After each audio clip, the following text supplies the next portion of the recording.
Hello, my name is Noel Postis and I'm one of the master coaches here at DeakinPrime, and we are about to film a coaching demonstration video for you. So this is Alex, he's one of the members of the team here and he's kindly volunteered to be part of the process. So before we get into the coaching session, I just want to explain a couple of things that you're likely to see.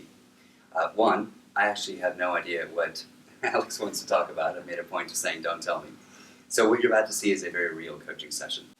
Also, keeping in mind that this video is only going to be about 10 minutes or so, we're not going to be able to solve world hunger, so we're just going to focus on something that is achievable. So I'm going to show you the coaching process in action, and we'll do the coaching session, see what comes out of that, and then we'll do a bit of a debrief session where I'll explain a few of the things that happened, and then I'll also ask Alex for some thoughts and feedback about what the experience was like for him. Now, in terms of the coaching process that I mentioned, basically this is just going to be the GROW model, which is a really simple, easiest of the coaching models to learn. It's 4 steps: goal, reality, options, and way forward. So specifically, I'm going to find out in some way or another what Alex's goal is or what he wants to move toward. The reality is finding out more information about that. The options is when we get to brainstorm what some likely next steps would be. And the way forward is getting a commitment. So Alex, before we start, just let you know I will start off our coaching with a bit of a boundary to say, what can we accomplish in 10 minutes? And we'll just see what happens from there. You ready to go? Absolutely. You guys ready to go? Excellent. All right. So, Alex, being that we're filming a video and the whole world gets to see what we're talking about, and we only have, say, 10 minutes or less to do this coaching session, what's a topic you'd like to discuss where you think that we might be able to get some traction on in that time frame? Sure. Sometimes I think that I can indulge in too much self-reflection and self-criticism, essentially. Okay. And when you say too much, how are you measuring what too much is? Well, for example, I sometimes take too long to think about things. I worry about, before providing an answer, Okay. So you know that you spend so much time reflecting and thinking about things, and it sounds as if you're trying to say that it kind of gets in the way sometimes of getting things accomplished. Is that right? Or would you correct that? No, and maybe providing answers to people. Okay. Right. Okay. So is it about finding the confidence to say something up front, of being able to respond to a question immediately? Is that what you're asking? That you want to try to work toward, having the confidence, or is it something else that you're trying to feel or be as a result of this coaching? I think it may be to be a bit more assertive and have a little bit more faith that I know what is right anyway. Right. Okay. Good. So if you were to put that in terms of, say, a goal, like how you want to feel, saying, I want ... what would you say? I want to be confident enough to provide an answer to my colleagues, to partners, to friends, and not feel as though it's the wrong answer. Okay, good. So how would you know if it's the right or wrong answer? Like, for example, what do you currently do that makes you think about you're right or wrong?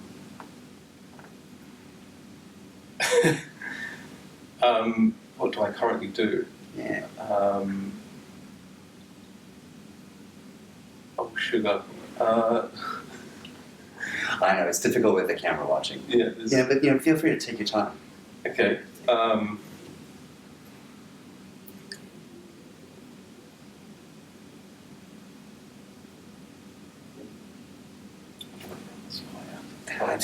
know I've got you on the spot. Okay, let me try a different question to see if this one's a little bit easier to work with. Because certainly one of the things that happens in coaching is, I'm not going to ask easy questions. At the end of the day, some of them will come out easier than others. Let's say you've said whatever it is that you've said to somebody, but maybe it's 5 minutes later, and you're going, I can't believe I said that. Mm. Is that what's happening to you? Or is it something else? I wish I had said this instead. Okay, so 5 minutes later you think that you know what the better response would have been. Yeah. Okay. And how long does it usually take you to recognize, from after you've said the thing that you've said, to recognizing the thing that you would have preferred to have said? How long does that typically take? Sometimes it can be fairly soon. afterwards, and sometimes it can be maybe 1 or 2 days. It really depends on the situation. All right.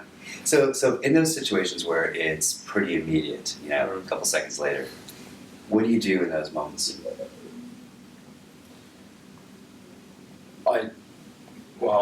If I have the chance, I will then say, oh, and by the way, what about this instead? But sometimes, if I don't have the chance, then I'll just let things go and not follow them up.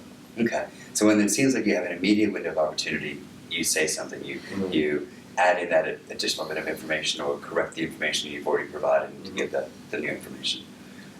When does that window close?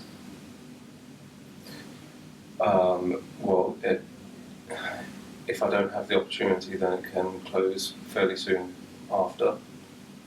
Okay. And why is that? I just want to make sure I'm understanding what makes the window close. I think, that's a good point. I think it's myself, because I close that. There's always an opportunity to follow up, and maybe I don't feel that there is the opportunity to follow up. Okay, so if you think about one of the examples where you could have had, say, 2 days later, and that light goes off, and you go, oh, that's what I needed to have said. Mm. Is the window really closed then, that you couldn't go back to the person and say something? Probably not, no. Not in my... I don't think it's closed. Okay. All right. So there is actually that possibility. How would you get the confidence that you need to try it, like say if it's 2 days later, to try to see if that window is open or closed? What would you need to do? Actually put that into practice. Actually go and do it instead of worrying about whether that is the right thing or not to do. Okay, so trialing it out, maybe testing it for a while, see which situations it works and which one it doesn't, and see if you actually have enough evidence to suggest whether or not a window is actually closed or not. Sure. Okay. Yeah. All right. So that definitely seems like that's one track that we could explore further, or possibly get some immediate traction on in terms of what to do next. Your original statement, if I remembered right, correct me if I have this wrong, is you had said that you do too much self-reflection and thinking about stuff. Mm-hmm. So one example was about when you respond and how you respond to questions. Mm-hmm. Was there any other example in your mind when you said that we need to look at as well?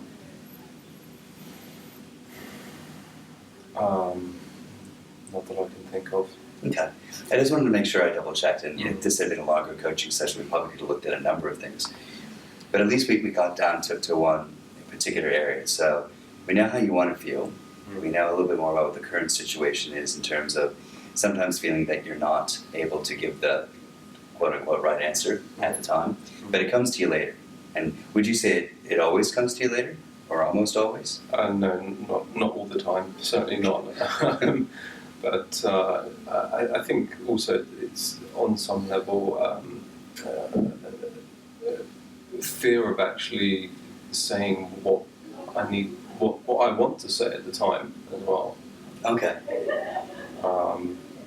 Because I just have that fear perhaps that what I'm saying is going to be mistaken, or that it's not going to be Right. So that actually, accepted. yeah. So that actually is possibly the other reason why you said it. It's about doubting whether or not the message itself will be received, whether it's from you or whatever the case is. But maybe doubting the other person's willingness to accept that message versus whether or not you just gave the wrong message. Okay. So that's something we could talk about in another coaching session if you'd like to do that. So for the time being, we do know that you have at least one strategy. So you just want to talk me through what that strategy is again? What's the one thing you could be doing now and practicing, say, for the next week or so before we get a chance to speak again? To actually follow up with people and not be afraid to do so. And even if once I've had that time to think and where I haven't had the chance to do so, or haven't felt that I had the chance to do so, to actually do it regardless of time spans. Okay. And so I'm happy to make an agreement to you, just for the sake of the people watching. This is a real agreement. So I'm happy to follow up with you next week, if you'd like that. Absolutely. Because what I'd like to hear from you then is, what did you discover after having done this experiment, we'll call it, right? Sure. This experiment for the next week of following through, either immediately or a couple of days later when that other thing comes to mind that you could have said. Mm-hmm. Would that be all right with you? Would you like to do that? Yeah, absolutely. And then we can pick up the other parts of this conversation that would naturally have happened if we'd had a longer coaching conversation. Mm-hmm. All right. So we got the goal. You want to feel more confident when you say stuff that you're saying the right things. Yeah. We've looked a little bit about how you process the information now, and we have some strategies about how to move forward. And you've committed to doing an experiment for a week, and then we'll catch up after that. Sure. All right. Absolutely. Good. So thank you very much. Thank you, Noel. That was good. Excellent. Yes. Breathe. Camera's still running, but breathe. All right. So what you've seen is how difficult it is to do coaching on camera, right? How difficult it is to come up with thoughts when you know that somebody's watching. Now, aside from all of that, because it was actually really quite good, there was a number of things that I did from a coaching perspective. So I did start off the conversation asking a couple of different types of questions in terms of identifying what Alex's goal was. So that's the first part of the GROW model. We spent a lot of time on the reality, looking at how this particular situation and issue shows up for Alex, and what he thinks about it, and explore when it happens, when it doesn't, how long it takes to happen. We didn't go through a lot of options, primarily because of the amount of time that we had. It seemed useful to go with what's one option that you could work with to see what would come up. And then we got a commitment as a result of that, so that's the way forward. So that's basically the GROW model in place. Now, of course, I was also doing a lot of self-reflection and commenting about, I could have done this and I could have done that, at this point of the conversation, because I know that there are some things that I didn't do that I normally would do, possibly in a longer session. But before I start, say, self-analyzing what I've done for the impact of the viewers, a really good step that we always do when we're training coaching skills and people are watching is we try to do a debrief with the coachee, where instead of me saying, I think I did this, do you agree? Actually asking the person, how do you feel about when I did this? Or what do you think about this session? Those sorts of questions. So rather than me giving my statements about what I think, I'm going to ask you questions about what you think, about the experience you've just been through. Is that all right? Okay. Okay. So first, let's just get the first one out of the way. How was it for you having a coaching session actually on camera? Considering the camera, a little bit nerve-wracking, not going to lie, but good otherwise. Okay, excellent. And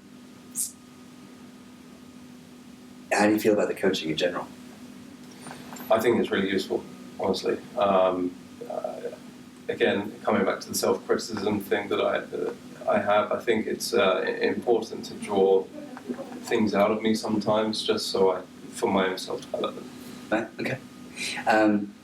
Is there anything in the coaching session that we've just done that stands out as having been particularly useful for you in any way? Building a framework, I'd say, of how to sort of evaluate myself and see how I can improve myself. Okay. Excellent. Anything that particularly didn't work for you, and what would you like to have been different?